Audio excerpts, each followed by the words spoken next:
It's been 2 months since I upgraded to Apple's AirPods Pro 3 from the Pro 2s, and not everything has been fantastic. In fact, a good amount of people actually returned the new one. So in this video, I will tell you guys all the real world differences and what has actually stood out to me using them in my day-to-day life, the things that I love, and the things that are not as good. Now, the crazy thing is, you can buy the AirPods Pro 2 for an incredible price right now, some really killer discounts, while the AirPods Pro 3, well, the price hasn't really changed, meaning it's probably selling well enough. So if you're thinking about upgrading, or if you have an old pair that wore out or got lost, which one would I actually recommend? Now, I personally waited for such a long time for this update to come out, and I have to be honest, there are some things that have been amazing, such as the battery life. Now, I was a little bit worried that the case only holds 24 hours of battery capacity, because there's times where I didn't put it on my charger,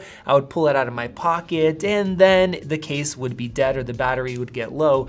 That hasn't been an issue, and one thing that stood out to me is not even once in the last almost 2 months have I had an earbud die while I'm listening to it. Even using it all day, working outside, not once did I get that low battery notification, and that has been really, really nice. Now, another thing that was a really pleasant surprise and something I didn't think I would care about are the new heart rate monitor sensors that are built into these earbuds. I've been wearing an Apple Watch for a very long time, probably since they came out. And in the last pretty much 2 months, I've been very serious about working out, the most I ever have in my life.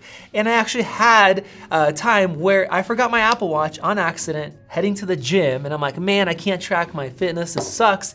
And then I remembered, wow, these could actually track it for me. So I used the built-in trackers, they worked well, and that was really awesome. Now, I think most people that are serious about fitness have an Apple Watch, but if you don't want one or you forget it, that was actually really nice. Another thing that really surprised me was the active noise cancellation. Now, we tested it here in the studio and it worked super, super well.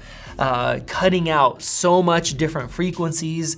I mean, they're shockingly good, and Apple made a huge deal about it. But using it in the real world, for example, say I'm weed whacking outside or vacuuming, and all that sound is completely gone. It's eerily quiet. It is crazy. Even just chilling, having both in, and I can't even hear my wife, and she gets frustrated at me because I just don't hear her across the room.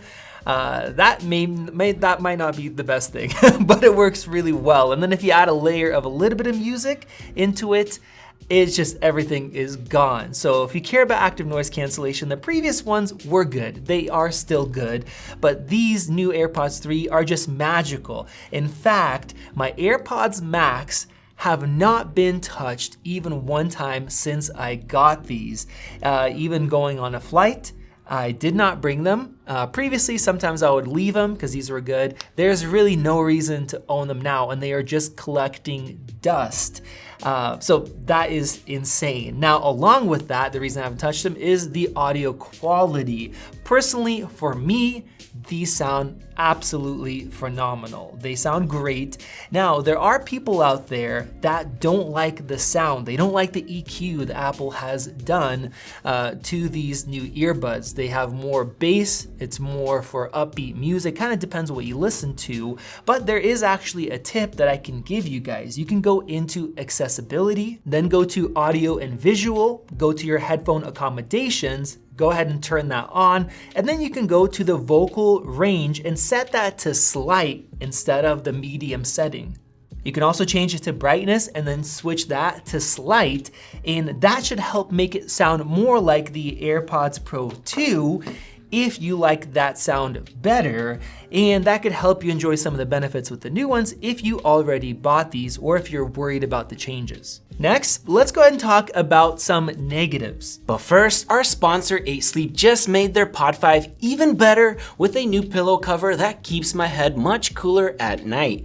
Besides the pillow, we have a mattress cover that fits perfectly over your existing bed. It heats or cools either side of your bed by using water that flows quietly from the Pod 5 base station. It also has sensors in the bed to track your sleep and monitor vital information like preventative health tracking with autopilot. On top of that, it sees your health trends like abnormal heartbeats, disrupted breathing, and sudden changes in HRV throughout the night, giving you the best sleep you could ever ask for. And for those that have difficulty waking up, their Genius Smart Alarm only wakes you out of light sleep using subtle vibrations with either hot or cold temps. Because of this, I no longer set alarms on my phone because it's that good. So if you're interested, use our links below or use code MAXTECH to get a massive $700 off your Pod 5 during this Black Friday. One thing that I did not expect, and I know some of you guys care about this, is the sound leakage.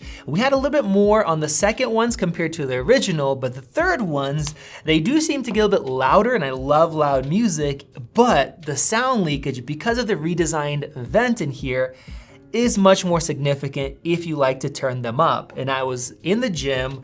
This gym that I was working out didn't have background music. I no longer go to that one, but I cranked up my music all the way. I was really doing some heavy lifts and stuff. And I just kept seeing people kind of walk by, and as they walked by, they would look at me. And then I realized my music is turned up super loud and I'm enjoying it, it's blaring in my ears, but then everybody is hearing my music if they get, close to me or walk by. So I was a little bit embarrassed. I don't want to annoy people or draw attention to myself. So I ended up turning it down a bit after that. And it's something to be cognizant about. If you're sitting in, public transportation or somewhere you like to have loud music, they do leak more sound. And now we should talk about comfort, because I think this might be the make it or break it kind of thing with the new AirPods Pro 3, other than the price point. They redesigned the whole shape, the way they fit into your ears, the way they stick out, the positioning, the foam ear tips. So it's silicone and then foam inside of there. It's a really cool hybrid design, but they don't feel as comfortable for me. Now, for Vadim, on the other hand, these made a big improvement. For some people where the AirPods Pro 2 just didn't fit well or they kept sliding out of your ears, this really can solve that. Now, for some other people, you just might not get as good of a fit, or you have to be a lot more careful with how you put it in. So for me, for example, it really matters how I position it. I'll give you guys a tip as well. But I have to put it in, and there's this exact placement that gives me an optimal seal for the best active noise cancellation and the best sound quality.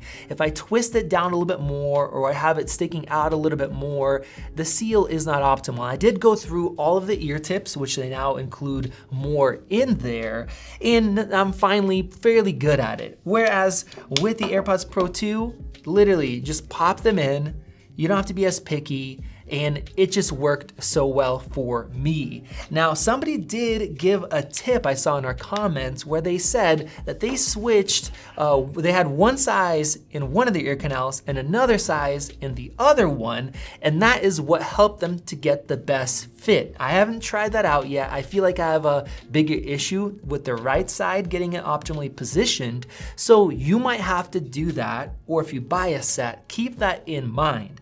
But once you have them fit properly, you know the position, it works incredibly well. So when it comes down to it, should you upgrade and which one should you buy? Well, I think the biggest reason to upgrade is if the previous ones don't fit you. That is a no-brainer. If they slide out after a while, they're not comfortable, this is gonna fit you much, much better. The second biggest reason is if you've had them for a few years and battery life is starting to become an issue. You're gonna go from not great battery life to absolutely phenomenal battery life. That is just gonna be amazing. And I think the third reason, which was another one for me, is the fact that now I have USB Type-C. So if you had an older one that has Lightning in it, that's a nice upgrade as well. Now, who shouldn't update? Or who should buy the previous one? Honestly, I think AirPods Pro 3 is much more of an evolution of a great product than something that has a massive jump like we had going from the originals to the second ones, where they added in Find My into it. That was so cool, just being able to be guided to be able to find them. They added the speakers in here as well. That was really cool. The lanyard thing, which I don't use. They have a lot of different features that they packed in. The newer one, it's just gotten better in some different ways. Of course, we have the heart rate sensors built into it. And some of the features like the live translation, which honestly, I have not had a situation in the last couple months that I needed to use it. Well, that is available for both of them. So don't think you have to buy the new one. Apple is still doing software updates for the old one. We just got new software updates launch at the same time for both. So they're not leaving people behind that have the older ones. They're still supporting both of them. So if you don't need some of these minor updates, the crazy thing is the AirPods Pro 2 are still so good, even though they're not as good in certain areas. They're phenomenal. And when you're looking at price points, for example, you can get a set that has been refurbished. You know, they're pretty much like new for 139 bucks. I think that is a no-brainer compared to spending $250 because we're not really seeing much of discounts. I mean, we'll leave links to both down below. You could see if there are some discounts with the holiday season coming up for the new ones. I personally, even though I really like some of the improvements, I would just get the old ones. These are so good. You're not really missing out on much. But you guys let me know your thoughts down in the comments section below. Have you enjoyed them, or are you thinking about buying these? Thank you guys for watching. Click that circle above to subscribe. Check out one of those videos right over there. This has been Max, and I'll see you in the next one.